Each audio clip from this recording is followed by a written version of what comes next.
राम के बड़ बेटा सोनू बालापन में बालापन छोट लड़का के सिंबा डबल रोल भी बा। आगे चल के लड़का सयान हो जाता है। छोटा सीन में छत्तीस कुमार सोनू के रोल अदा करते हैं।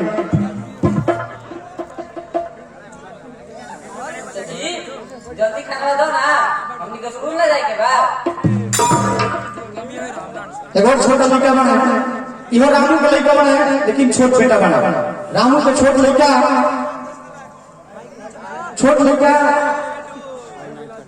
मुन्ना जकर नाम बा, उनको रोल अदा करत बड़े रोशन कुमार।